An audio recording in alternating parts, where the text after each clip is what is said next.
Hello to everyone, again welcome on my YouTube channel Rimi Vatsyayan. आज का topic बहुत common जो है, लोगों के माइंड में जो क्वेश्चन अराइज होता है उसके रिगार्डिंग मैंने लिया है। वो है, क्या हमें एस्ट्रोलॉजी पे विश्वास करना चाहिए और एस्ट्रोलॉजी हमारी लाइफ में कितना रोल प्ले करती है।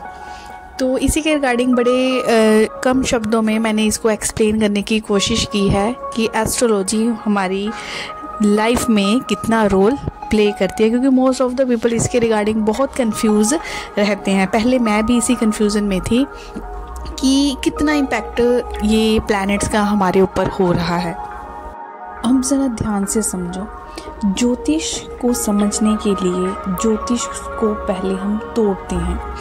ज्योतिष जो शब्द है वो बना है ज्योति प्लस ईश। ज्योति से आप क्या समझते हो? ज्योति का मतलब होता है लाइट। अब यहाँ पे लाइट है उस परमात्मा के नेत्रों की रोशनी। यहाँ पे ज्योतिष को मैंने तोड़ा, ज्योति प्लस ईश। ज्योति का यहाँ पे अर्थ है लाइट। किसकी लाइट? उस परमात्मा के आंखों की रोशनी। और ईश हम किसको बोलते हैं? उस परमात्मा को। तो ज्योतिष जब शब्द पूरा बनता है तो ये बनता है लाइट ऑफ लॉर्ड, या इसको साइंस ऑफ लाइट भी बोल सकते हैं। और इसको दूसरे शब्दों में आप आइज ऑफ वेदास भी बोल सकते हो। तो मतलब ये कोई आज या कल का ज्ञान नहीं है, ये हज़ारों पत्नी कितने साल पुराना ज्ञान है जो अब तक चलता आ रहा है। अब देखो, उस परमात्मा ने इस ज्योतिष शास्त्र को जो दिया है उसको हमने कैसे समझना है? ज्योतिष शास्त्र तो उस परमात्मा के नेत्र हैं। ये नेत्र हमें क्या दिखाते हैं? एक रास्ता दिखाते हैं कि आपने इस रास्ते के ऊपर चलना है। तो मैं जो ज्योतिष शास्त्र को समझती हूँ तो क्या समझ रही हूँ मैं कि ये उस परमात्मा के नेत्र है जो इंसान को एक रास्ता दिखा रहे हैं कि तेरे लिए ये रास्ता तय है, अब तू इस पे चलता है या नहीं चलता, ये तेरे नेत्रों पे डिपेंड है। परमात्मा ने ये बोला, परमात्मा बोल रहे हैं कि ज्योतिष शास्त्र तो मेरे नेत्र है, नेत्र तो मैंने तुझे भी दे रखे हैं। अब तू अपने नेत्रों का यूज़ करके कैसे मेरे दिखाए हुए रास्ते पर चलता है, कैसे कर्म करता है। जो मैंने तुझे नेत्र दे रखे हैं वो कर्म करने के लिए दे रखे हैं। तू कर्म करता चल और मेरे दिखाए रास्ते पर चलता जा। तो ज्योतिष शास्त्र को आपने इस तरह से समझना है। ज्योतिष शास्त्र का सहारा लेने की ज़रूरत नहीं पड़ती, क्योंकि उनको पता है जो परमात्मा उनके साथ कर रहा है वो सही कर रहा है। अब हम जैसे लोग जिनको हर टाइम ये होता है कि हमारे फ्यूचर में क्या होने वाला है, हम प्रेजेंट में नहीं रहते, हमें ये पता होना चाहिए कि हमारे फ्यूचर में क्या होने वाला है।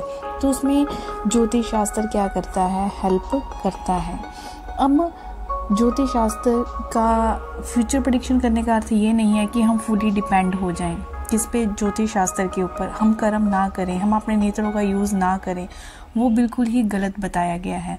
तो एंड में जो मैं कंक्लूड करूँगी वो ये कंक्लूड करूँगी कि ज्योतिष का हम सहारा सिर्फ मार्ग देखने के लिए लेंगे। चलना तो हमें है, कर्म तो हमें करना है, हमें फुली उस पर डिपेंड नहीं हो जाना। ठीक है, कुछ लोग क्या करते हैं, A to Z चीज़ें जो करते हैं वो ज्योतिष का सहारा लेके ही करते हैं।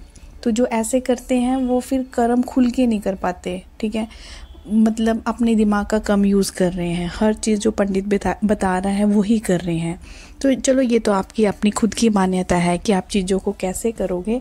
तो ये था मेरा एक छोटा सा वीडियो जिसमें मैंने थोड़ा सा आपको एक्सप्लेन किया है कि ज्योतिष शास्त्र को आपने अपनी लाइफ में लेके आना है, लेकिन किस हद तक लेके आना है। तो बहुत सारी वीडियोस आपको मेरे इस चैनल पे मिल जाएगी। अगर आपको मेरा ये कंटेंट अच्छा लगा हो तो हिट द लाइक बटन, नहीं हो तो चैनल को कर ले सब्सक्राइब।